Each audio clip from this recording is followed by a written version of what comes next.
नमो अर्हन्ताणं नमो सिद्धाणं नमो आयर्याणं नमो वज्रायाणं नमो लोहे सवसाहूणं।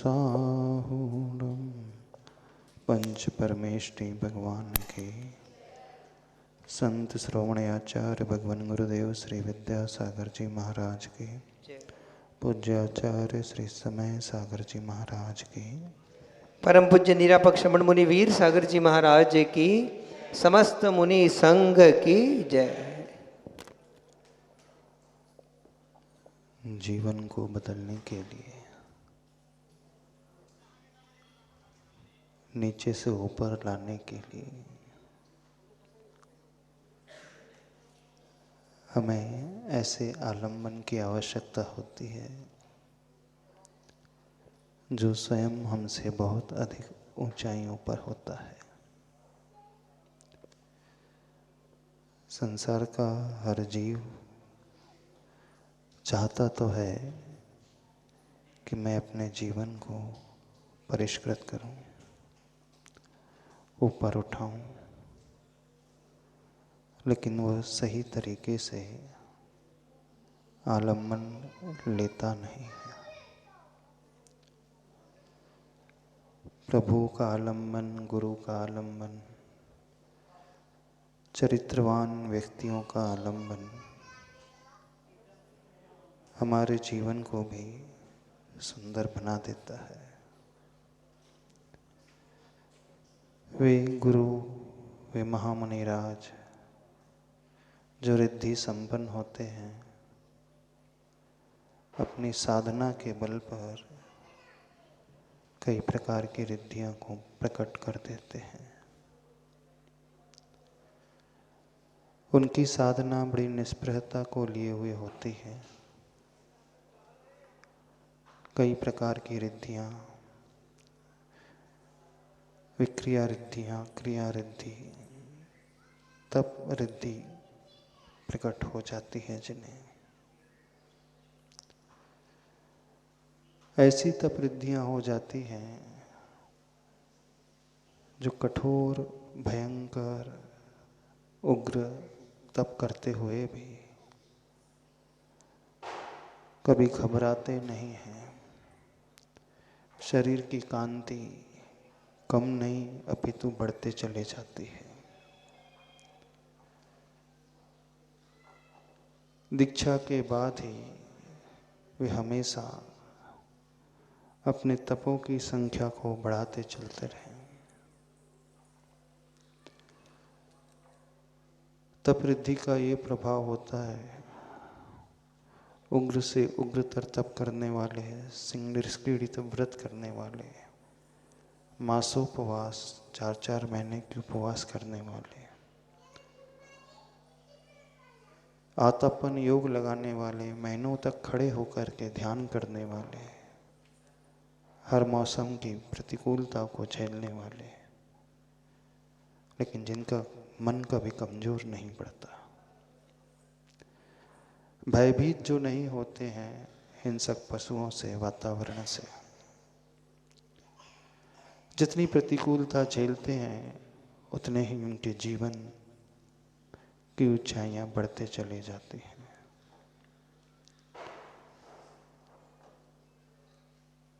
कभी मन से तो थकते नहीं, वे विचार करते नहीं कि कितने कष्ट सहन करने पड़ रहे हैं।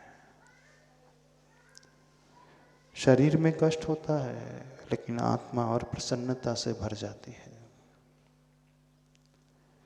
संसार में यह होता है, जितना शरीर में कष्ट बढ़ता है उतना ही मन में खेद खिन्नता बढ़ती है ना। थोड़ी सी बीमारी हो जाती है, चिंता बढ़ने लगती है, शरीर सूखने लगता है, मन में कई विकल्प पैदा होने लगते हैं। ठंडी गर्मी बढ़ती है तो भाव यह होने लगता है कब वातावरण बदल जाए। कुछ भी शरीर में थोड़ा सा भी परिवर्तन आता है तो व्यक्ति अनिष्ट संयोगज आर्त ध्यान से भर उठता है। पीड़ा चिंतन रूपी आर्त ध्यान में ही अपना मन लगाने लगता है। लेकिन कुछ ऐसे भी महात्मा होते संसार में जो शरीर की ओर दृष्टि रखते ही नहीं, उनकी दृष्टि सिर्फ आत्मा की ओर रहती है। ऐसे भेद विज्ञान से जो सहित रहते हैं। आज का संसारी व्यक्ति 24 घंटा प्रायः सिर्फ आर्त ध्यान में ही उलझा रहता है। या तो वो इष्ट के वियोग के बारे में सोचता है अथवा अनिष्ट के संयोग के बारे में ही चिंता करते रहता है। शरीर में कुछ हो जाए तो उसकी चिंता उसे, उसका भय उसे लगा रहता है। लेकिन कुछ ऐसे भी जीव होते हैं, बाहर कुछ भी होता रहे, प्रतिकूल होता रहे, शरीर में भी कुछ भी होता रहे, ध्यान उस ओर उनका जाता ही नहीं, समता उनकी बनी रहती है। और हर संसारी व्यक्ति विषमता में ही जीता है। आप दिन भर किस प्रकार के विचार करते हो बताइए? निद्रा से उठने के पश्चात दिन भर आपकी सोच में कौन कौन से विचार अधिक आते हैं? आनंद के विचार नहीं आते। कौन से विचार? चिंता के विचार। भविष्य को लेकर के चिंता होने लगती है, शरीर के स्वास्थ्य को लेकर के चिंता होने लगती है, बच्चों को लेकर के चिंता होने लगती है, पैसों को लेकर के चिंता होने लगती है, संबंधों को लेकर के चिंता होने लगती है। उनकी बात कर रहे हैं जिनके पास सब कुछ है, उन्हें भी होने लगती है। जिनके पास नहीं है उन्हें हो जाए तो भी समझा जाता है, लेकिन जिनके पास कोई कमी नहीं है, धन दौलत सब है, सुविधाएं सब है, परिवार पूरा भरा हुआ है, सब कुछ है, वे भी निर्विकल्प नहीं रह पाते, आनंद में नहीं रह पाते। रहते कौन सा भाव जागृत होता है, कौन सा डर पैदा होता है? अभी तो सब अच्छा चल रहा है, क्या पता कल अच्छा चले ना चले। जिससे कोई बीमारी नहीं है अभी शरीर में, जब वो किसी और की बीमारी के बारे में सुनता है तो उसे चिंता अपने मन में, वो भाव पैदा ही होने लगता है। आज तक जो बीमार नहीं पड़ा है उसे भी हो जाता है। तो सबसे ज़्यादा विकल्प, सबसे ज़्यादा टेंशन किसको लेकर के होता है? अलग अलग लोगों को अलग अलग प्रकार के टेंशन हो जाते हैं। प्राय स्व के शरीर को लेकर के, और जो परिवार में है बच्चों के भविष्य को लेकर के, अथवा अपनी फाइनेंशियल पोजीशन को लेकर के। इसके अलावा भी और कोई चिंता होती? हाँ, बच्चे बड़े हो जाएं, अब कैसे होगा उसकी चिंता। हो तो चिंता, ना हो तो चिंता। किस किस से दुखी है संसारी व्यक्ति? कोई तन से दुखी है, कोई मन से दुखी है, कोई धन से दुखी है। इन्हीं तीनों के इर्द गिर्द है उसका दुख, उसकी चिंताएं, उसके विकल्प। इन तीनों में भी सबसे अधिक दुखी किससे है? तन, मन और धन। बताइए आप लोग सबसे ज्यादा विकल्प किससे करते हैं? तन को लेकर कि मन को लेकर के? तन से भी अधिक मन को लेकर के विकल्प सबसे ज्यादा होते हैं। धन को लेकर के तो इतने नहीं होते होंगे। जो थोड़ा बहुत वेल ऑफ है फाइनेंशियली, उसको इतना विकल्प धन को लेकर के नहीं होता होगा। धन से अधिक विकल्प होता है तन को लेकर, और तन से अधिक विकल्प होता है मन को लेकर के। जब मन में विकल्प उत्पन्न हो रहा है तो नियम से वो धर्म ध्यान तो है नहीं। कौन सा ध्यान है वो? रौद्र ध्यान में नहीं, क्योंकि रौद्र ध्यान में तो आपको आनंद होता है ना। रौद्र ध्यान में आनंद होता है ना। हिंसानंदी रौद्र ध्यान, मृषानंदी रौद्र ध्यान, परिग्रहानंदी रौद्र ध्यान, चौर्यानंदी रौद्र ध्यान। वहाँ आनंद शब्द जुड़ा है हर एक के साथ। जितना परिग्रह, जितना धन दौलत वैभव बढ़ता है, उतना आनंद व्यक्ति का बढ़ता है। तो ये रौद्र ध्यान। कुछ अपने इंद्रियों के विषयों की पूर्ति करता है तो उसको आनंद आ जाता है, विषय संरक्षणानंदी रौद्र ध्यान। हिंसा करके वो आनंद से भर उठता है। भरता है कि जब आप किसी शत्रु को पराजित कर देते हो, उसे दबा देते हो, तो खुशी तो होती है ना। तो वो हिंसानंदी रौद्र ध्यान। जब आप कस्टमर को बेवकूफ बनाते हो तो क्या होता है? ज़्यादा इनकम हो रही है, ज़्यादा प्रॉफिट मार्जिन बढ़ रही है, दुख होता है? दुख तो किसी को नहीं होता है, खुशी ऐसे भर उठता है वो। मृषानंदी ने, मृषा कर तो झूठ बोल करके, ठग करके, छल करके, बेवकूफ बना करके आनंद। टैक्स की चोरी करते हूँ, हाँ बहुत बचा लिया, बढ़िया रहा इस बार, तो भी आनंद। तो रौद्र ध्यान में विकल्प नहीं होते, वहां आनंद होते हैं। विकल्प जो होते हैं आर्त ध्यान में होते हैं। और आर्त ध्यान के 4 भेद, इष्ट वियोगज, अनिष्ट संयोगज, 2 आर्त ध्यान, पीड़ा चिंता और निदान।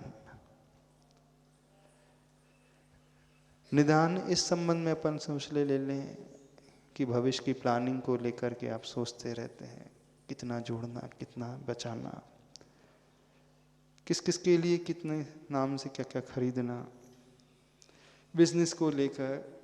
अभी तो निदान तो वैसे तो धर्म के बदले कुछ चाहना, वो अलग हो गया विषय। लेकिन एक ये भावी काल की, भविष्य की आकांक्षा, सुख सुविधा संबंधी, इसमें भी थोड़ा कम टाइम जाता है। अब बचते हैं फिर 3। इष्ट का वियोग हो जाए, जो हमारा प्रिय था। दूसरा, अनिष्ट का संयोग हो जाए, जो हम नहीं चाहते थे वो हमें मिल जाए। और तीसरा, शरीर में उठने वाली वेदना, पीड़ा अथवा शरीर में उत्पन्न होने वाले रोग, इसकी चिंता बनी रहती है ना। अब इन तीनों में भी सबसे अधिक विकल्प किसका अधिक होता है? बताओ। शरीर का, कि मेरे प्रिय चला गया उसका, कि उससे भी अधिक जो हम नहीं चाहते थे वो हमें मिल गया। अब इन तीनों में भी सबसे अधिक होता है, प्राय हर व्यक्ति को उसको उसका मनपसंद नहीं मिलता। क्योंकि दुनिया में कोई भी ऐसा व्यक्ति यहाँ नहीं है जो कहता हुआ पाया जाता है, जो जो मैंने चाहा वो सब कुछ मुझे मिला। ऐसा तो नहीं मिला। जो चाहता था वो नहीं मिला, और जो नहीं चाहता था वो ज़्यादा मिला। क्योंकि हर व्यक्ति अनुकूलता चाहता है, लेकिन उसे अनुकूलता नहीं मिलती है, नहीं मिलती है। उसे मिल जाती है प्रतिकूलताएं, चाहे शरीर के संबंध को लेकर, धन के संबंध को लेकर, चाहे संबंध को लेकर के, आपसी मित्रों को, पार्टनर को, बच्चों के संबंधों को लेकर। अब जिसे हम नहीं चाहते थे वो परिस्थिति हमारे जीवन में आ गई। अब ये चिंता सताते रहती है, कब दूर हो, कब दूर हो। कहने के लिए पीड़ा चिंतन शारीरिक रोग है, वैसे वो भी अनिष्ट संयोग में ही आता है। हर एक व्यक्ति अधूरा है संसार में, एक प्यासा है, विकल्पों से भरा है। तभी तो वो ये सपने देखता है कि मेरा भविष्य वर्तमान से अच्छा होना चाहिए। इसका अर्थ है वो वर्तमान से संतुष्ट नहीं है। कोई भी व्यक्ति वर्तमान से संतुष्ट नहीं है, तभी तो प्लानिंग करता है। जिसके मन में इच्छा होती कि मैं कुंडली दिखा लूं, मैं हाथ की रेखाएं दिखा लूं, भविष्य पूछ लूं, सबके मन में होती होगी, शायद होती है ना। यदि कोई ज्योतिषाचार्य आ जाए जो एकदम परफेक्ट कुंडली देखने वाला हो, अथवा फेस रीडिंग करने वाला हो, हाथ की रेखा देखने वाला हो, अथवा कोई ऐसे निमित्त ज्ञानी मिल जाए, अवधि ज्ञानी मिल जाए, तो मन में क्यूरियोसिटी होती है, एक जिज्ञासा होती है भविष्य को जानने की, होती है, प्राय सबके मन में होती है। हमारा भविष्य कैसा होगा, आने वाले समय, आने वाले वर्ष कैसे होंगे, आने वाला भाव कौन सा होगा। जब ये भाव बार बार उठ रहा है मन में, इसका सीधा सा अर्थ है कि जो हमें वर्तमान में मिला है हम उससे संतुष्ट नहीं, असंतुष्ट हैं। तभी तो मन में इच्छा है कि कुछ इससे बेहतर मिले। जो वर्तमान से पूर्ण संतुष्ट हो जाता है वो कभी इच्छा नहीं करेगा अपने भविष्य को बेहतर बनाने की, और होना भी चाहिए। यदि आप अपने वर्तमान से संतुष्ट हो जाओगे तो जिंदगी में कभी प्रोग्रेस नहीं कर पाओगे, आगे नहीं बढ़ पाओगे, क्योंकि वही व्यक्ति आगे बढ़ता है जो अंदर इच्छा रखता है, भाव रखता है। जो वर्तमान से असंतुष्ट रहता है उसके मन में इच्छा पैदा होती कि नहीं, भविष्य कुछ अच्छा होना चाहिए। तो जब हर एक व्यक्ति के मन में है भाव कि भविष्य की उज्जवलता को लेकर के, इसका सीधा सा अर्थ है वो वर्तमान में अधूरा है। जो वो नहीं चाहता था वो उसे मिल चुका है, उसने वही पाया। यही है ना सीधा गणित ज्ञान।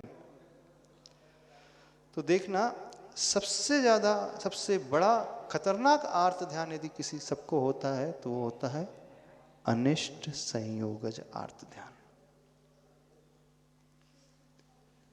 यानी हम जो नहीं चाह रहे थे वो कहलाता है अनिष्ट, जो हम चाहते वो कहलाता है इष्ट। तो जिसकी कल्पना हम नहीं कर रहे थे वो हमें मिल गया, संयोग यानी प्राप्ति हो जाना। प्रतिकूल शरीर, हीन सहनन, कमजोर शरीर, कम धन पैसा, कम आयु, कम सुख सुविधाएं, ये हमारी चाहत नहीं थी, किसी की चाहत नहीं होती है। अब देखना वो दिन भर क्या क्या सोचते रहता है, किस विषय के बारे में सोचते रहता है, बस जिस अनिष्ट को उसने पाया है उसे दूर करने के लिए वो भाव हमेशा बनाते रहता है, और ये कहलाता है आर्त ध्यान।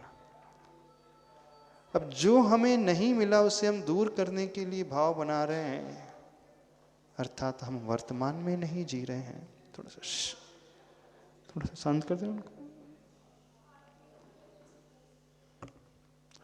जो हम वर्तमान में नहीं चाह रहे वो हमें मिला है, वो क्या है? और यही आर्त ध्यान कहलाता है, और कुछ नहीं। अब धर्म ध्यान इससे विपरीत दिशा में शुरू होता है। धर्म ध्यान का अर्थ है जहां समता बनी रहती है, जहां आनंद बना रहता है, जहां निर्विकल्पता बनी रहती है, जहां व्यक्ति हर परिस्थिति में आनंद में रहता है। धर्म ध्यान वो नहीं कि जो आपने चाहा, आपने पा लिया तब आपको खुशी हुई, वो नहीं कहलाता है। धर्म ध्यान क्या कहलाएगा? आपको जो भी मिला है आपने उसे लाइफ में एक्सेप्ट कर लिया। हम आर्त ध्यान से धर्म ध्यान में आते ही तब हैं जब हमारे भीतर एक्सेप्टेंस लेवल बढ़ता है, स्वीकार्य का भाव बढ़ने लगा। स्वीकार्य का भाव आते ही अब हमें विकल्प नहीं होंगे पैदा, अब हमारे मन में उन्हीं परिस्थिति में रहते हुए आनंद पैदा होने लगेगा। और आर्त ध्यान में जो से मिला है उससे वो हटाने की कोशिश करता है, उससे अधिक पाने की वो कोशिश करता है। दो चीज़ है, कब ये दूर हो जाए, ये तो इससे मैं हटाऊं, अथवा कब इससे अधिक मुझे मिल जाए। तो जो वर्तमान से संतुष्ट नहीं होता है, इसका सीधा सा अर्थ है वो धर्म ध्यान में नहीं है, वो आर्त ध्यान में है, वो विकल्पों में उलझा हुआ है। और जहां विकल्प हैं वहां हमारे लिए सिवाय टेंशन के, दुख के कुछ भी नहीं है। जो ये धारणा बनी है धर्म ध्यान का मतलब हम शास्त्र पढ़ करके ही सब कुछ का है प्राप्त कर पाए, नहीं। धर्म ध्यान का अर्थ है जीवन की हर परिस्थिति में आनंद में रहना, लेकिन उस आनंद से दूसरों को कष्ट नहीं होना चाहिए, ये समझना। क्योंकि आनंद रौद्र ध्यान में भी होता है ना। जब आप कुछ खाते हो पीते हो तो आपको बहुत आनंद उत्पन्न हुआ, सुख उत्पन्न हुआ। पर जो भी आप खा रहे हो, पी रहे हो, कुछ भी कर रहे हो, पर वहां किसी ना किसी को कष्ट पहुंच रहा है। लेकिन जिस आनंद की बात धर्म ध्यान में की जा रही है, वो आनंद पर को पीड़ा देने वाला नहीं, वो आनंद तो स्व को भी खुशियों से भरने वाला और पर के लिए भी खुशियों से भरने वाला होता है। दोनों में अंतर है, बहुत अंतर है। रौद्र ध्यान उसे इसलिए कहा है क्योंकि जो भोगता है उसे खुशी मिलती है, लेकिन संसार के अन्य जीवों को पीड़ा पहुंचती है, हिंसा होती है, दुख होता है, कष्ट होता है। लेकिन धर्म ध्यान में यदि हमें आनंद हो रहा है तो उसका साइड इफेक्ट किसी और को नहीं मिलेगा। कुछ समझ में आ रहा है हम क्या कह रहे हैं?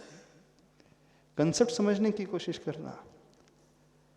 विकल्प और निर्विकल्प की दशा में क्या अंतर होता है, क्योंकि जब तक ये कंसेप्ट क्लियर नहीं होगा, चाहे आपको कुछ भी क्यों ना मिल जाए, कितना भी क्यों ना मिल जाए, करोड़ों नहीं अरबों भी क्यों ना मिल जाए, एक फ्लैट नहीं 10 फ्लैट भी क्यों ना हो जाए, एक गाड़ी नहीं 4 गाड़ियां भी क्यों ना हो जाए, यदि ये नहीं समझोगे तो उतना जोड़ने के पश्चात भी आप दुखी रहोगे। अभी आप सोचते होंगे कि 2 करोड़ हो जाना चाहिए सेविंग, 5 करोड़ हो जाना चाहिए।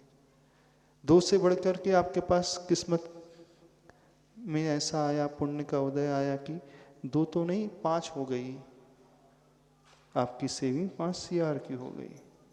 पर 5 CR की सेविंग होने के पश्चात भी कोई जरूरी नहीं है आपके जीवन में आनंद आ जाए। बल्कि होता ऐसा है, जितना जितना परिग्रह बढ़ता है उतने उतने टेंशन और बढ़ते हैं, है ना। जहां जहां जितना जितना लाभ बढ़ता है उतना ही लोभ और बढ़ता है।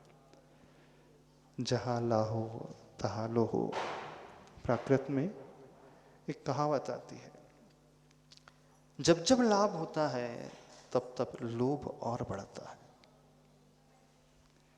पहले आप कम कमाते थे, हो सकता है आपका लोभ थोड़ा कम होगा, अब आप ज़्यादा कमाने लगे, अब आपका लोभ और बढ़ गया। होना क्या चाहिए था, घटना चाहिए था। पहले आपके जीवन का लक्ष्य था 1 CR, साल भर में इतना हो जाए तो सफिशिएंट है। अब उस स्टेज तक पहुंचते ही अब वो बदल जाएगा लक्ष्य, अब 1 से 10 में हो गया।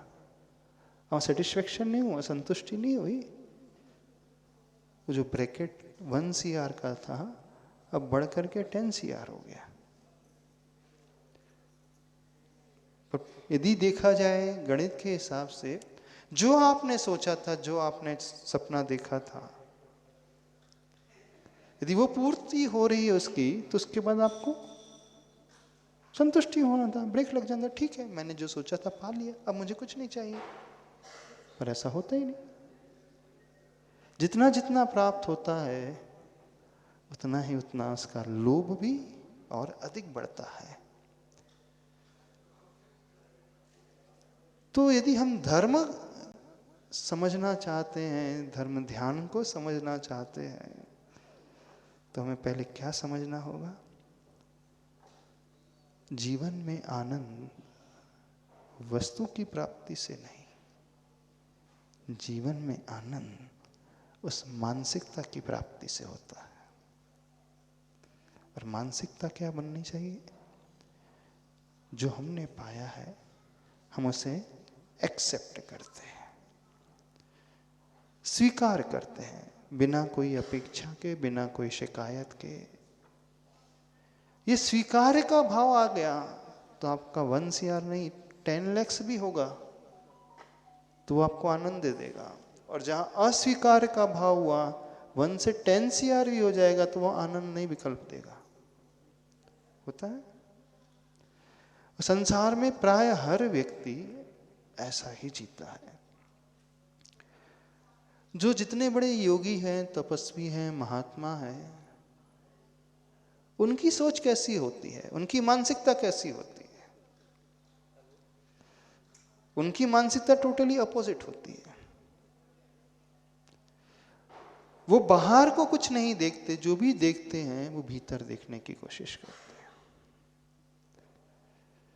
क्योंकि आनंद की प्राप्ति हमें सुविधाओं से नहीं, वस्तुओं से नहीं, धन संपदा से नहीं, भीतर से होती है। आप कहोगे कि नहीं महाराज जी ऐसा तो है नहीं। हमें आनंद की प्राप्ति होती जब हमारे पास धन वैभव बढ़ता है। भले ही धन वैभव बढ़ा लेकिन वो एक निमित्त बना, आनंद पैदा तो भीतर से ही हुआ, बाहर से तो पैदा नहीं हुआ। बाहर से वस्तु आई, बाहर से परिग्रह आया, बाहर से पैसा आया, बाहर से सुविधा आई। आपने कुछ भी विषय भोगा, बाहर से उसका आलम्बन लिया, लेकिन आनंद की उत्पत्ति उस वस्तु में नहीं होती, आनंद की उत्पत्ति व्यक्ति में होती है, उसके भीतर होती है। समझ में आ रहा है विषय? नहीं समझ में आ रहा? तो जब तक हम सोच को बदलना नहीं सीखेंगे तब तक हमेशा हम विकल्पों में और आर्त ध्यान में ही उलझे रहेंगे। और आर्त ध्यान में भी सबसे बड़ा आर्त ध्यान अनिष्ट संयोगज आर्त ध्यान, यानी जो हम नहीं चाहते थे वो हमें मिल गया, जो हम चाहते थे वो हमसे दूर हो गया। वैसे दोनों ही एक ही सिक्के के दो पहलू हैं, दोनों में भी ज़्यादा अंतर नहीं है। जो हम चाहते थे उसका वियोग हो गया अथवा मिल नहीं पा रहा है। कॉइन का एक फेस वो है तो अपोजिट फेस है, जो हम नहीं चाहते तो वो मिल गया। एक में विधि परक है, एक में निषेध परक है, बस इतना ही अंतर है। निषेध परक अर्थात जो हम नहीं चाहते थे वो मिल गया, सॉरी विधि परक। और निषेध परक जो हम चाहते थे वो दूर हो गया, इष्ट का वियोग हो गया। तो देखा जाए तो चाहे अनिष्ट संयोगज हो चाहे इष्ट वियोगज आर्त ध्यान हो, वो दोनों एक सिक्के के दो पहलू हैं। और वे तब उत्पन्न होते हैं जब हम एक्सेप्टेंस अपनी लाइफ में नहीं ला पाते, स्वीकार का भाव नहीं ला पाते। अब फिर एक प्रश्न खड़ा होता है, यदि जो हमें मिला हम उसी में संतुष्ट हो गए, स्वीकार लिया, तो फिर जिंदगी में तो प्रोग्रेस होगी नहीं, कुछ तरक्की होगी नहीं, हम आगे तो बढ़ेंगे नहीं।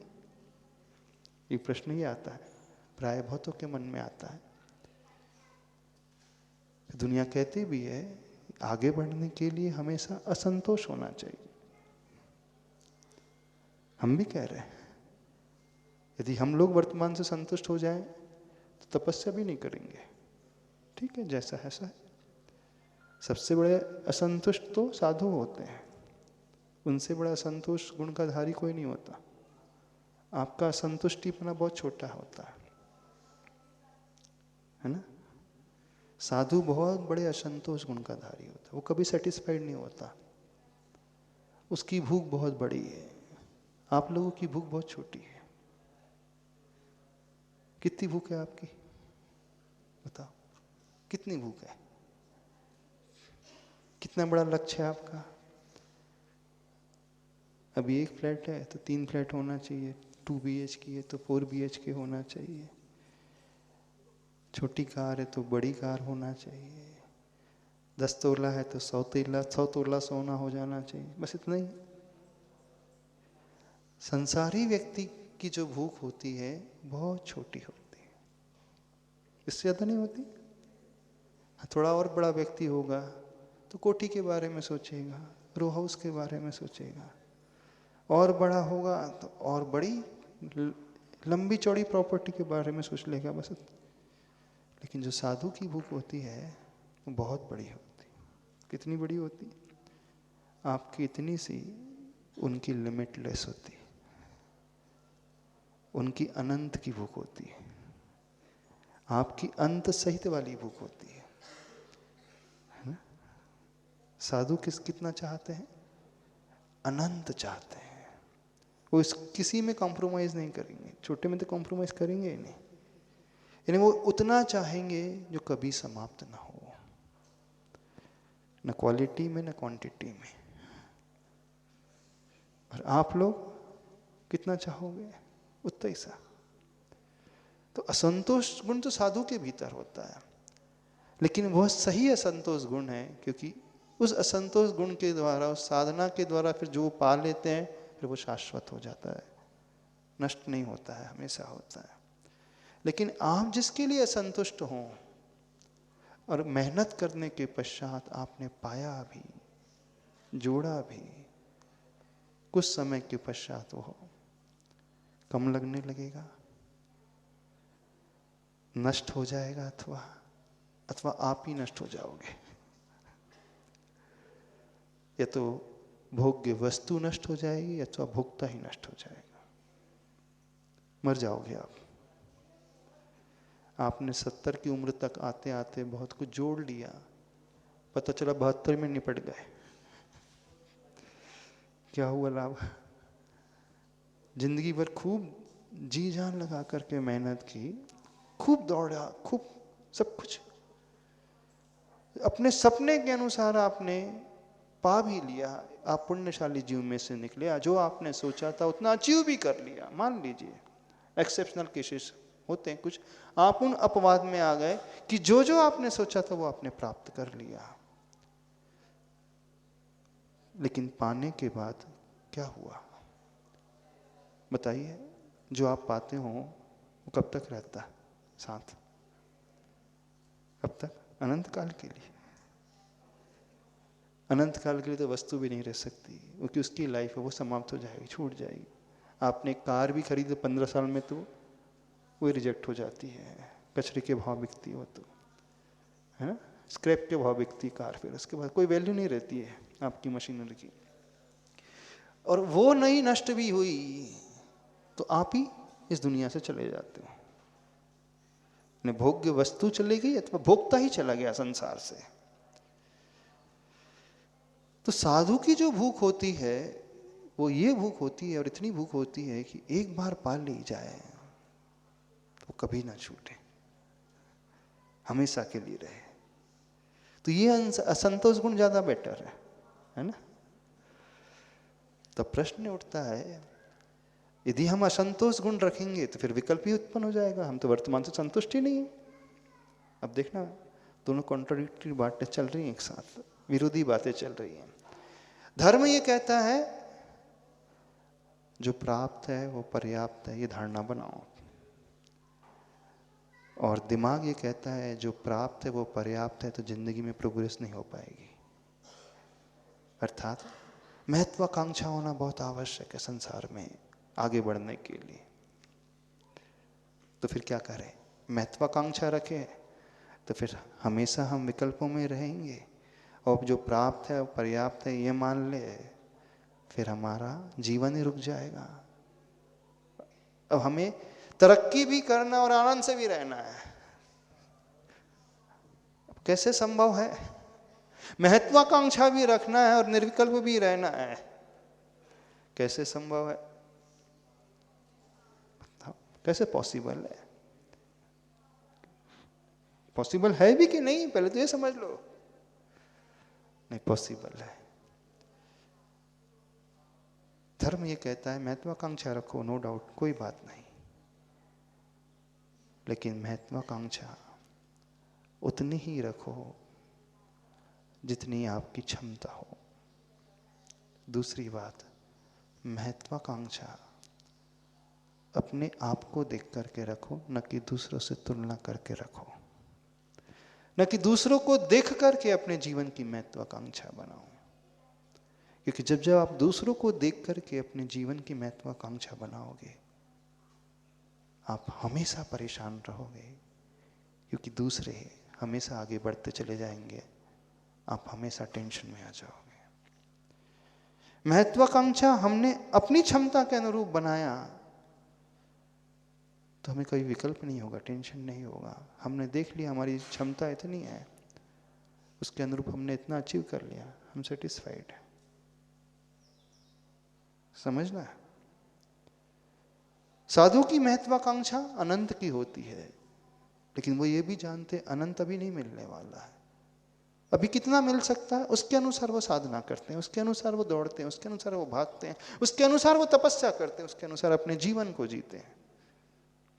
लेकिन संसारी व्यक्ति एक गलती कर देता है अपने क्षेत्र में, वो अपनी महत्वाकांक्षा अपने आप को देख करके कभी नहीं बनाता, वो दूसरों से तुलना करके बनाता है, दूसरों को देख करके बनाता है। वो अपनी नीड के अनुरूप नहीं बनाता है, वो अपनी ग्रीड के अनुरूप बनाता है, लालच के अनुरूप बनाता है। वो अपनी शक्ति के अनुरूप नहीं बनाता है। वो दूसरों को देख करके जब वो कर सकता है तो मुझे भी उतना ही चाहिए, बस यहाँ परेशानी आ जाती है। और जो आपने महत्वाकांक्षा बनाई भी, आपने क्षणभंगुर की महत्वाकांक्षा बनाई, शाश्वत की नहीं बनाई। क्योंकि आपकी दृष्टि उस आनंद को पाने के लिए, सुख के पाने के लिए पराधीन है, वस्तु आश्रित है।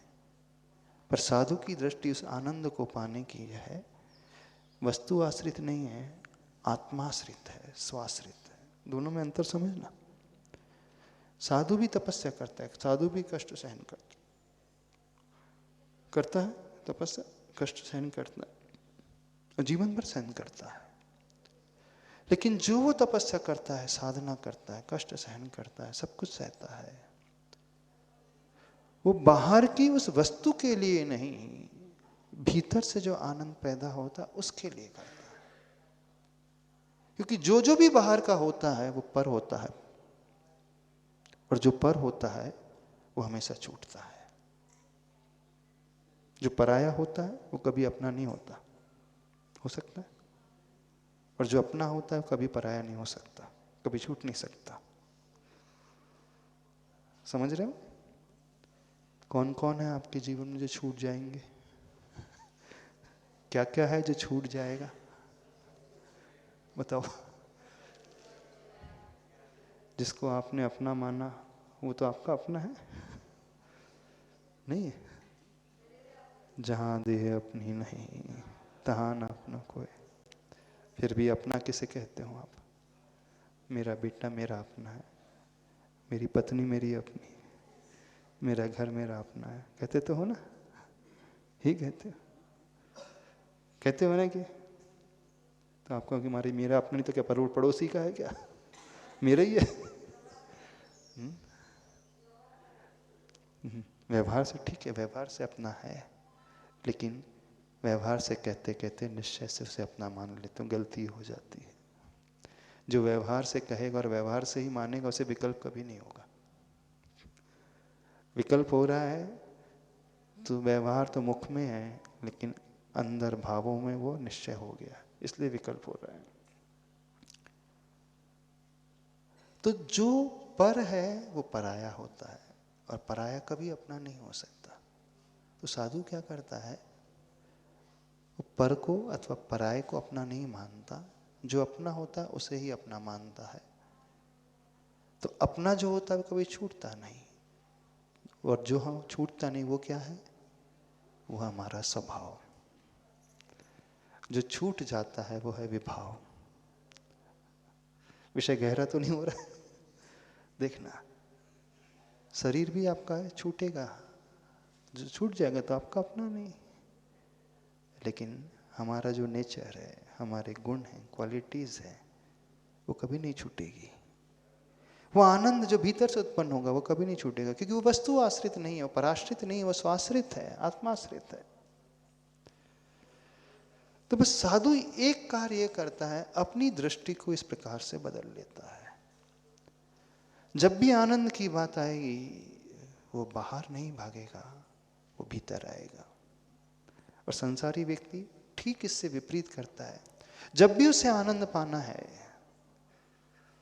तो बाहर भागता है, वस्तु को जोड़ता है, व्यक्ति को जोड़ने की कोशिश करता है, व्यक्ति को पकड़ने की कोशिश करता है, व्यक्ति को बांधने की कोशिश करता है, अथवा स्वयं बंधने की कोशिश करता है। ये होता है। आपको जिंदगी में आनंद चाहिए तो आप क्या करोगे बताओ? बताइए क्या करोगे? क्योंकि जो आपने सोचा वही करोगे। आपने क्या सोचा? इतना बैंक बैलेंस, आनंद चाहिए ना, एक कार, एक फ्लैट, 2 फ्लैट, इतने प्रॉपर्टीज, इतना सोना, इतने चांदी, बच्चे के लिए ये चाहिए, ये चाहिए, ये ना।